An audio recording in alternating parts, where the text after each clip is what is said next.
Bonsoir à toutes et à tous, il est 22 h, bienvenue dans cette nouvelle édition, voici les principaux titres. Vers l'introduction du vaccin anti-HPV pour lutter contre le cancer du col de l'utérus lors d'un atelier organisé par le ministère de la Santé. Et 42 000 personnes, selon l'OMS, à Gaza souffrent de handicap permanent à cause de la guerre. Bonsoir à tous. Le ministre de la Santé, Dr Ahmed Roblé, a présidé un atelier national d'information et de plaidoyer réunissant plus de 80 professionnels de santé, représentant des sociétés savantes et responsables d'institutions publiques, parapubliques et privées. Cette rencontre marque une étape décisive dans la lutte contre le cancer du col de l'utérus et prépare l'introduction prochaine du vaccin anti-HPV en République de Djibouti. Le cancer du col de l'utérus, principalement causé par une infection persistante du papillomavirus humain, demeure une cause évitable de morbidité et de mortalité chez les femmes en âge de procréer. L'introduction du vaccin anti-HPV recommandé par l'OMS constitue une intervention préventive efficace, sûre et économiquement justifiée. Et ce travail s'inscrit dans une dynamique de mobilisation multisectorielle visant à garantir la réussite de l'introduction du vaccin anti-HPV et à renforcer la prévention du cancer du col de l'utérus à Djibouti. Le ministère de la Santé réaffirme son engagement à protéger la santé des femmes et des jeunes filles et à promouvoir l'accès équitable aux innovations médicales.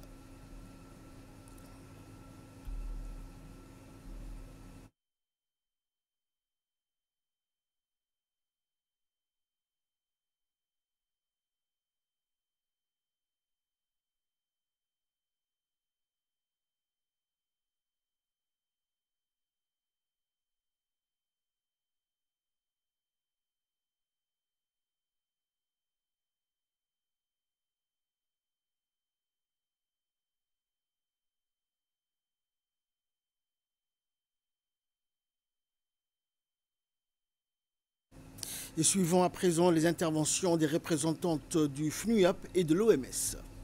Aujourd'hui, je suis contente d'être ici, présente, un moment où ça sera beaucoup plus facile pour énormément de filles d'avoir accès à ce vaccin.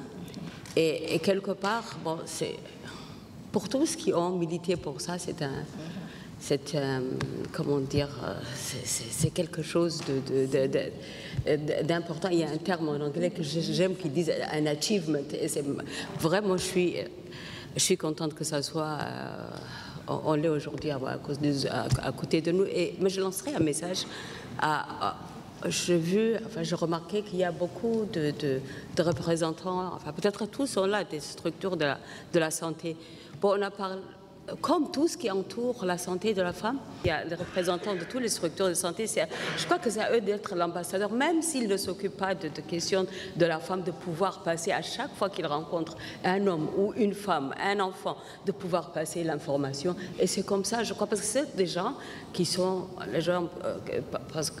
qui sont crédibles, ils croient à ce que dit un médecin ou un personnel de la santé. Cette activité à Djibouti, bien sûr, c'est une grande étape pour protéger les femmes contre le cancer du col. Comme on a entendu de Dr Awali, c'est le deuxième cancer qui touche les femmes après le cancer de sein. Ça vient avec une politique internationale changeante. Et également, suivant à présent l'intervention de la première vice-présidente de l'Assemblée nationale, Safia Elmi, qui s'est également exprimée lors de cette rencontre. C'est un plaisir pour moi aujourd'hui d'être parmi vous. Parce que je me rappelle, il y a une bonne vingtaine d'années, il y a 2 décennies, nous étions la première personne avec le docteur qui se trouve à mes côtés, le docteur Ahmed, notre ministre, d'autres médecins aussi présents ici, si je me rappelle bien, les personnes qui ont initié à ce que ces vaccins voient le jour, en tant qu'ex-directrice de la DSME. Et aujourd'hui, pour moi, c'est une journée à marquer d'une pierre blanche, parce que leur œuvre des 2 décennies se réalise aujourd'hui. Et je vois le bout du tunnel, parce que je sais que les jeunes femmes djiboutiennes, les jeunes filles, de 9 à 14 ans, si je vois bien de 9 à 15 ans, vont pouvoir bénéficier et avoir la chance que nous n'avons pas eue. Et je suis très heureuse pour ces jeunes filles. Je voudrais remercier les ministres de la Santé parce que c'était un espoir. Et cet espoir, au final, nous le voyons se réaliser. Merci, Monsieur le ministre. Vous étiez les premiers. Vous étiez avec nous les premiers à penser à introduire ce vaccin. Mais malheureusement, nous avons attendu trop longtemps et nous avons perdu trop du temps et nous avons perdu beaucoup de femmes. Et ça, c'est très malheureux. Mais au final, nous sommes arrivés et nous avons atteint notre but, je pense. Inch'Allah, nous allons réaliser tous les espoirs des jeunes filles qui comptent sur nous. Moi, en tant que parlementaire et la voix du peuple, je pense que j'ai une obligation qui me dit de porter ces messages, pour faire passer au niveau des jeunes filles et surtout au niveau des mamans et des parents. Ce n'est pas facile de vacciner, d'introduire un vaccin quand les parents ne sont pas sensibilisés et n'acceptent pas. Donc il faudrait d'abord commencer par là. Et en tant que représentante de l'UNFD, l'Union nationale des femmes djiboutiennes, je pense que nous avons du pain sur la planche et que nous allons travailler énormément à vos côtés, vous les médecins, pour pouvoir vous apporter notre contribution à ce que ce vaccin, comme on le dit, 90% des jeunes filles de 9 à 15 ans puissent bénéficier de ces vaccins. Et c'est le ministre de la Santé qui a clôturé la série des interventions de cet atelier. On l'écoute. Pour lancer cet atelier d'abord d'information. Ce n'est pas un atelier de lancement du vaccin HPV. C'est un atelier de sensibilisation. On lance la sensibilisation parce que, et si cette sensibilisation ne réussit pas, je pense qu'on va pas réussir ce vaccin. Donc, c'est une affaire de tous. Ces lancements d'informations sur ce vaccin, ce n'est pas le ministère de la Santé, ce n'est pas le ministre de la Santé, mais c'est tout le monde, c'est tous les cadres vraiment qui ont commencé à penser. Mais il n'y a pas que ça.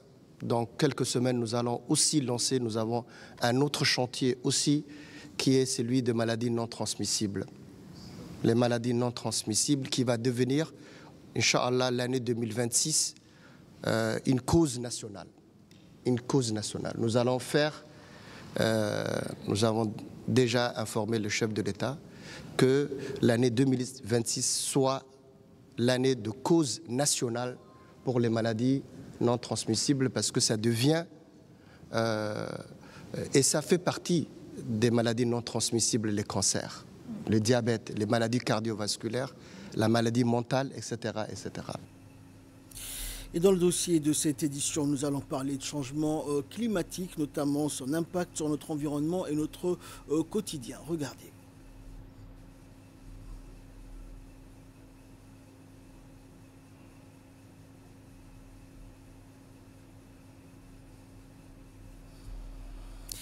Et nous poursuivons dans l'actualité nationale toujours. Le centre d'instruction Cheikh Moussa et la gendarmerie nationale a abrité mercredi dernier une cérémonie de clôture d'une formation en maintien et rétablissement d'ordre dispensée au profit de la 4e rotation de l'unité de police constituée de la gendarmerie qui se prépare au déploiement à la République centrafricaine dans le but de relever l'unité évoluant actuellement au sein de la MINUSCA. Conduite par 2 instructeurs de la gendarmerie française déplacés à Djibouti dans le cadre d'une mission d'expertise, la formation s'est déroulée du 7 septembre au 1er octobre et comprenait des modules de maintien et rétablissement de l'ordre traditionnel ainsi que ceux propres aux missions des opérations de paix. En prit part à cette cérémonie de clôture le colonel Zakaria Hassan Aden, chef d'état-major de la gendarmerie nationale, le colonel Raphaël Garot, attaché de sécurité intérieure de l'ambassade de France à Djibouti, et plusieurs officiers de la gendarmerie nationale et de la coopération française. La première phase des activités a porté sur une démonstration dynamique d'un exercice de synthèse exécuté par l'unité au profit des autorités présentes. Et la seconde phase, quant à elle, a porté sur la remise des attestations aux participants. Le chef d'état-major de la gendarmerie nationale a remis des témoignages de satisfaction et des présents aux 2 experts de la gendarmerie française pour les remercier pour la qualité de la formation dispensée, pour leur engagement particulier démontré tout au long de la formation. Et c'est la traditionnelle photo de famille qui a clôturé cette cérémonie.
Et dans le dossier de cette édition, comme je vous le disais il y a quelques instants, nous allons parler du changement climatique, notamment son impact sur notre environnement et notre quotidien. C'est un document de la rédaction.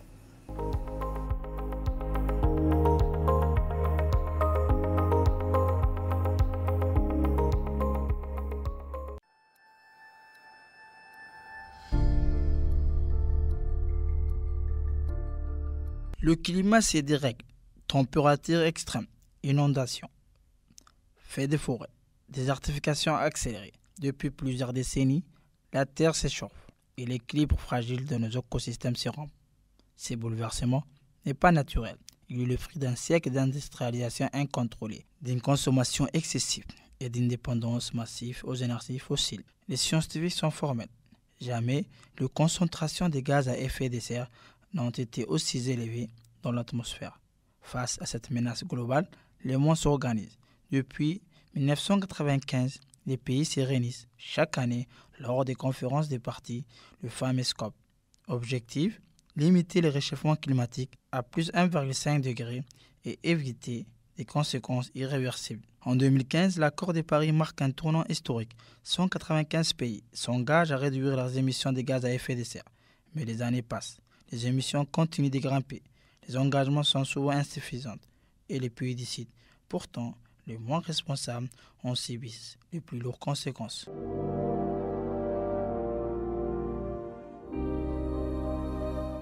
Le continent africain ne contribue qu'une infime part des émissions globales, mais il est plus exposé au choc climatique.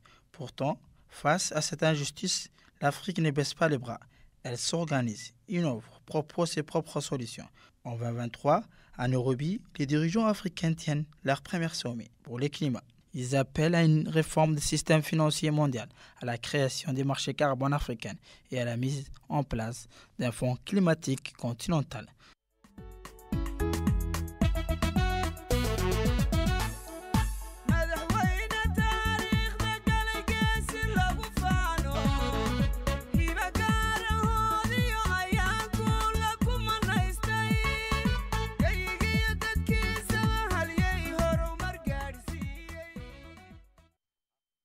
Des ans après Nairobi, le deuxième sommet africain pour le climat s'est tenu à Addis Abeba en septembre 2025. Ce rendez-vous a permis de dresser un bilan des engagements pris en 2023 et de réaffirmer la volonté des États africains de parler d'une seule voix face à l'urgence climatique. Les discussions ont porté sur le financement vert, l'accélération des carbones africains, le renforcement de l'adaptation des pays les plus vulnérables. L'Afrique a réaffirmé sa détermination à faire entendre sa voix à l'approche de la prochaine COP.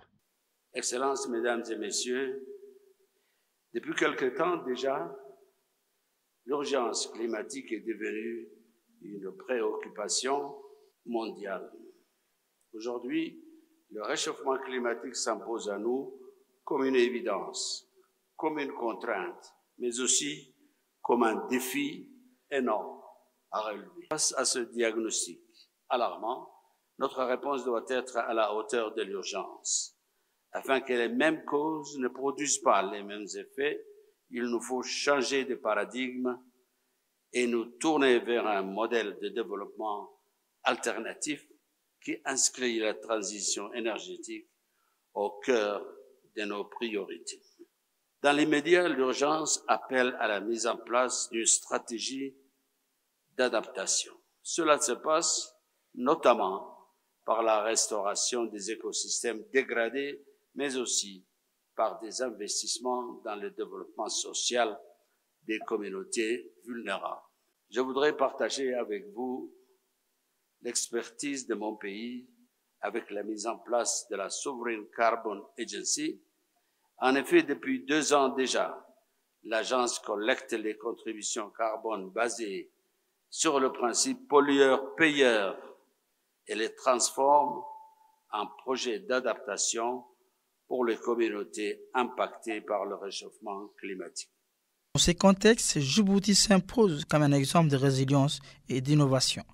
Pays semi-aride, sans ressources fossiles, il a choisi une stratégie audacieuse, produire 100% de son électricité à partir d'énergies renouvelables. Djibouti accélère sa transition énergétique avec 3 projets clés. Le parc éolien de Goubet, désormais opérationnel, la centrale solaire des Grands Barras, en cours de réalisation, et l'interconnexion électrique avec l'Éthiopie pour un échange d'énergie propre à l'échelle régionale.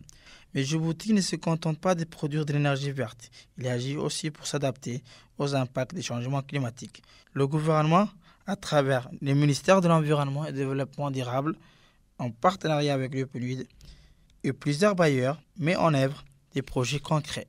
Restauration des terres dégradées pour freiner la désertification, renforcer les digues naturelles pour contenir les inondations, soutien aux éleveurs, agriculteurs avec des solutions durables. Ces programmes impliquent les populations locales et s'appuient sur le savoir traditionnel.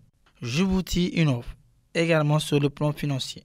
En 2023, les pays lancent la Sovereign Carbon Initiative, une première en Afrique. Les grands émetteurs présents sur le territoire doivent verser une contribution carbone obligatoire. Ces fonds sont réinvestis localement dans des projets d'énergie solaire, des actions de reboisement, des programmes de reforestation et à l'accès à l'eau. Depuis 2024, un registre carbone national assure la transparence et suivi précis des émissions et des compensations. Djibouti renforce également sa capacité à anticiper les catastrophes climatiques. Les plans Orsec, pilotés par le ministère de l'Intérieur, coordonnent la réponse face aux crises naturelles ou humaines. Ces dispositifs permettent d'agir vite, de mobiliser les ressources et d'aider les populations touchées. Un outil essentiel dans un contexte où les risques climatiques se multiplient. Dans le reste de l'actualité, le ministère de la Femme et de la Famille, en partenariat avec la Banque mondiale et Vivo International, a organisé une formation dédiée au traumatisme et aux notions de base de la prise en charge psychosociale. Cette initiative avait pour objectif de renforcer les capacités des acteurs en contact direct avec les jeunes, notamment dans le milieu scolaire, afin de mieux comprendre les conséquences de la violence et de proposer des réponses adaptées dès les premiers signes. Le programme a permis aux participants, parmi lesquels des enseignants ainsi que des cadres de différents ministères sectoriels, d'acquérir des connaissances théoriques et pratiques sur l'identification des enfants affectés par un traumatisme ou un trouble de stress post-traumatique et sur les méthodes de soutien psychosocial adaptées. Cette formation s'inscrit également dans la volonté des autorités de mettre en place des cellules d'écoute au sein des différents établissements scolaires. À travers ce programme, Djibouti entend se doter de ressources humaines qualifiées, de mécanismes institutionnels solides pour offrir un appui essentiel aux enfants et aux jeunes confrontés aux impacts psychosociaux de la violence, contribuant ainsi à une meilleure protection. Une série de modules ou de sessions. Elle est le reflet d'une volonté collective de placer l'élève au cœur de nos préoccupations, de l'écouter, de le comprendre et de l'accompagner dans son parcours scolaire et personnel. Dans un monde en constante évolution, nos jeunes sont confrontés à des défis multiples. Stress, isolement, violence, perte de repères. La cellule d'écoute devient alors un espace essentiel, un refuge, un lieu de parole et de confiance.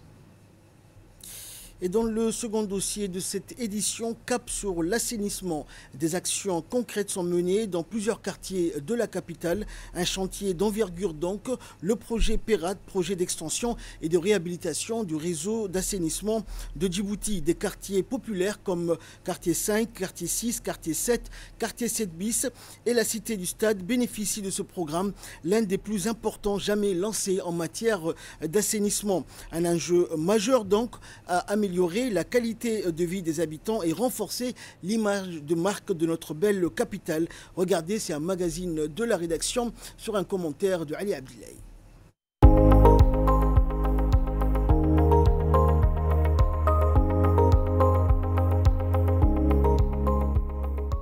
La gestion des eaux usées constitue un enjeu majeur pour l'image et la réputation de la République du Djibouti. La capitale, Djibouti-Ville, a hérité d'un réseau d'assainissement vieillissant et inadapté aux besoins actuels et à l'expansion démographique rapide de la ville. À chaque pluie, la situation se dégrade davantage avec des inondations, des désordres publics et des actes d'incivilité qui causent d'importants dégâts au réseau.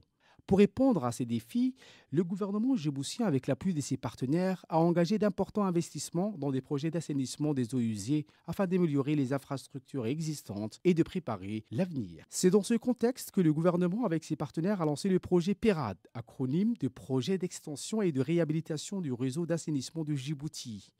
Ce projet bénéficie d'un financement de 40 millions d'euros grâce au consortium formé par l'Agence française de développement, l'AFD, et l'Union européenne. La deuxième phase du projet a été inaugurée en juin dernier en présence de plusieurs membres du gouvernement et des partenaires financiers et techniques. Le projet PERAD vise à réhabiliter et construire des réseaux d'assainissement collectifs dans les quartiers 5, 6, 7, 7 bis et Cité Stade. Transférer et traiter les eaux usées dans la nouvelle station d'épuration de Douda, poser près de 20 km de nouvelles canalisations et curer plusieurs kilomètres de réseaux existants, le budget total des travaux sur ces 5 quartiers s'élève à 40 millions d'euros. Un projet qui permettra à des milliers de foyers de bénéficier d'un service moderne d'assainissement collectif, a souligné M. Ilyas Moussa Dawale, ministre de l'économie et des finances, lors de la cérémonie d'inauguration. On voit les résultats aujourd'hui. Les résultats en termes de traitement d'eau usée de la ville de Djibouti. C'est la deuxième station d'épuration qui va aujourd'hui nous permettre d'atteindre à peu près 80 000 foyers ou habitants. Il y a eu déjà beaucoup d'investissements réalisés. Cette partie, c'était une partie extrêmement attendue pour ce qui concerne Cité-L'air, quartier 7, quartier 7 bis, quartier 6, quartier 5 et donc faire en sorte à ce que toutes les eaux usées puissent être récupérées des quartiers pour être acheminées ici. La gestion des ressources en eau est un défi majeur pour Djibouti. Située en zone désertique, l'inauguration de la deuxième phase de la station d'épuration de Douda va considérablement augmenter les volumes d'eau usée traitée. C'est une véritable opportunité pour notre agriculture et notre environnement, a précisé Mohamed Ahmed Awale, ministre de l'Agriculture. La réutilisation de ces eaux traitées est d'une importance capitale pour Djibouti, surtout dans le contexte du changement climatique et de la sécheresse qui frappe la région. Les boues issues du traitement seront utilisées pour fertiliser les périmètres agricoles à travers tout le pays, contribuant ainsi à la sécurité alimentaire nationale. 2 mois après son lancement, le projet PERAD est pleinement opérationnel avec des chantiers actifs dans plusieurs quartiers populaires de la capitale. Une réforme profonde de la politique de salubrité publique est en cours, marquée par des travaux d'envergure et une réorganisation complète du réseau d'assainissement. Une partie du quartier 7 bis sur le nouveau réseau d'assainissement qu'on va poser. Donc on a les boîtes de branchement qui sont devant chaque maison et les maisons viendront pouvoir se connecter pour évacuer toutes les eaux usées, que ce soit les eaux des éviers, des toilettes, tout ça pour être évacué directement. Tout ça sera renvoyé vers Douda, à la station d'épuration de Douda, qui a été aussi rénovée et refaite en partie par Vinci Construction. Grâce à l'engagement du gouvernement et au soutien des partenaires internationaux, le projet PERAD constitue un tournant majeur pour Djibouti-Ville, avec l'amélioration des conditions de vie de milliers de familles, la réduction des maladies liées aux eaux stagnantes, la modernisation des infrastructures urbaines. Ce projet, c'est un projet de grande envergure qui a pour objectif de moderniser et d'étendre un réseau d'assainissement collectif. C'est un grand projet qui va s'étendre sur 2 phases. La première phase, c'est la tranche ferme qui va toucher les 5 quartiers, mais en une partie. Et la deuxième phase va compléter l'autre partie restante. Une vaste campagne de sensibilisation a été également lancée par les élus locaux et les présidents de communes afin d'encourager la population à collaborer et à préserver ces nouvelles infrastructures. Vous savez, la République de Djibouti avait un assainissement qui fonctionnait très bien. Si aujourd'hui notre assainissement est affecté, c'est parce que, en grande partie, nous, quand j'ai dit la population, donc moi-même je fais partie, nous sommes les principaux responsables. L'ancien assainissement soit bouché. Vous savez, nos mères avaient des très bonnes habitudes. Donc elles balayaient la maison, elles préservaient le bien commun. Et puis de nos jours, il y a eu un certain incivisme. Le fait de jeter l'eau dans différents espaces publics a créé l'apparition de différentes pathologies. L'augmentation des moustiques, l'augmentation des mouches aussi et différentes pathologies. Le projet PERAD va balayer tout ça. On vient d'installer un nouveau système de drainage d'assainissement qui sera superposé juste devant chaque maison. Les eaux stagnantes ont longtemps été une source de maladies dans notre quartier. Grâce à ce projet, nous allons améliorer nos conditions de vie et protéger la santé de nos familles, expliquent ces habitants du quartier 7 bis. Depuis plusieurs années, l'État a augmenté de manière significative la production et la distribution d'eau potable, notamment grâce à l'usine de dessalement des Doralé financée par l'Union européenne. Selon M. Egal, directeur de l'exploitation technique de l'assainissement à l'Office national de l'eau et de l'assainissement de Djibouti, il a indiqué qu'avec ce projet, nous allons enfin pouvoir mieux gérer les eaux usées et pluviales, réduisant ainsi les risques sanitaires et environnementaux pour la population. Ce projet, dans sa première phase, tranche ferme, tranche conditionnelle confondue, consistera en fait à la réalisation d'un réseau d'assainissement collectif dans 5 quartiers populaires de la presqu'île. En premier lieu, déjà, ce projet, il consistera à déconnecter complètement les branchements clandestins et irréguliers dans les ouvrages de drainage des eaux pluviales, que ce soit dans les canaux, dans les caniveaux, dans les dallos ou dans le réseau ou dans les conduites de drainage d'eau pluviale. Cette déconnexion, en fait, elle soulagera considérablement le fonctionnement de ces ouvrages à la base destinés uniquement à drainer uniquement les eaux de pluie. Mais surtout, cette déconnexion ou bien ce nouveau projet, il éliminera du paysage de ces quartiers les écoulements d'eau grise ou de ménagères dans les voies publiques. Ce projet illustre la volonté du pays d'avancer vers une gestion durable des ressources en eau et de positionner Djibouti comme un modèle régional en matière d'assainissement. Actualité régionale à présent, les échanges commerciaux au sein de la communauté de l'Afrique de l'Est ont atteint plus de 11 milliards de dollars en 2024, enregistrant une hausse de 22% par rapport à l'année précédente, selon un rapport de la Commission économique des Nations Unies pour l'Afrique publié le 29 septembre dernier. Cette progression s'explique par la croissance de secteurs clés tels que l'agriculture, l'industrie manufacturière, incluant le textile, produits chimiques, ciment et produits pharmaceutiques, renforçant ainsi les chaînes de valeur régionales. La communauté d'Afrique de l'Est souligne que cette dynamique reflète l'impact positif de l'intégration régionale. En Namibie, les autorités ont annoncé le déploiement de plus de 500 soldats afin de soutenir les pompiers, la police et les volontaires dans la lutte contre un vaste incendie qui a détruit près d'un tiers du parc national d'Etosha, l'une des plus grandes réserves naturelles d'Afrique. Selon le gouvernement, l'incendie déclenché le 22 septembre s'est propagé rapidement en raison de vents violents et de la végétation sèche provoquant de lourds dégâts environnementaux et la mort de plusieurs animaux, dont des antilopes, sans toutefois faire de victimes humaines. Et enfin, l'Organisation mondiale de la santé indique que 42 000 personnes à Gaza souffrent de handicap permanent à cause de la guerre. Selon l'agence onusienne, ces victimes auront besoin de soins médicaux et de rééducation tout au long de leur vie. L'OMS appelle la communauté internationale à un soutien urgent pour préserver les services de santé. Elle insiste sur la protection des infrastructures médicales, la garantie d'un accès sans entrave au carburant et aux fournitures médicales, ainsi que la levée des restrictions sur l'entrée de biens essentiels. Fin de ce journal, merci à vous de nous avoir suivis.